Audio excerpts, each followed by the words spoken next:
ورا پرخودرس پودکسته و خلکا به دستکین بلوگا هندک رندک هاتیه حاضر کرن. بلوگا هندک رندک جده 1007 ور و به استقرار و به زمان کی زنار جهیل استکهلم و سوئد رادگینه.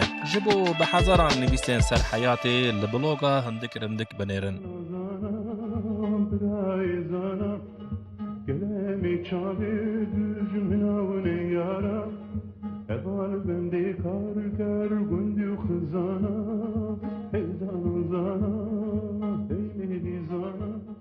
اتیمولوگ ارمنی سوان نشانیان سر زانا دبیجه ناوی کردانه و دده زانین کو اوی ناوی هم لکچان دکن هم جیل کران. لگور قیدن دولتا ترکیه ایرو ین پر لدیاربکر شرناغ میردین موش وان و باطمانه هنک جوان جن هنک جوان میر به هزاران زانا هنه. استاتستیک رابر دکن کو ناوی زانا به سیاستوان لیلا زانا و مهدی زانا به او یولداشین جنو میری هفدونه کتیه سر زارو زمانان. ناو زانا بری سال 10,000 سال 1967 کتیه قیدان و سال 1991 پر پاپولر بویه کو او اشارت لیلا زانا و مهدی زانا دخن. مهدی زانا د خاطرین خدا ده زانین کو وی زانا جرا پیشی سال 1960 شغلاندیه. د خاطرین خدا مهدی زانا ده بیجه وان سالان ترکیه تورانی نیهال آتسız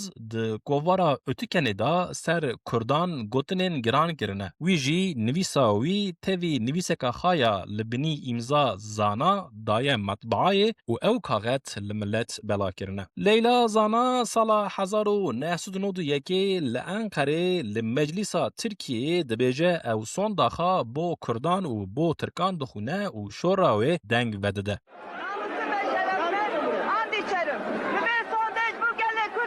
Müzisyenin ko beri bo Mehdi Zana stran çê dikirine, icar dest pê kirine bo Leyla Zana stranen xa gotine. Heta salên 2010 stranen bi Zana ser Leyla Zana û Mehdi Zana ne û Kurd bo xatirê wan navên keçûkurên xa dikin Zana. Salên 2010 bi straneka Mem Ararat, Zana û Andok ku du şervanên PKK ne û hatine kuştin, Zana careka din dibe navekî popüler. Di stranê da Mem Ararat dibêje Zana rê hevalê Andok neviyê Şeyh Saîd bazê zinaran aho deng ji we nayê derabin heval neyar li pey we ye.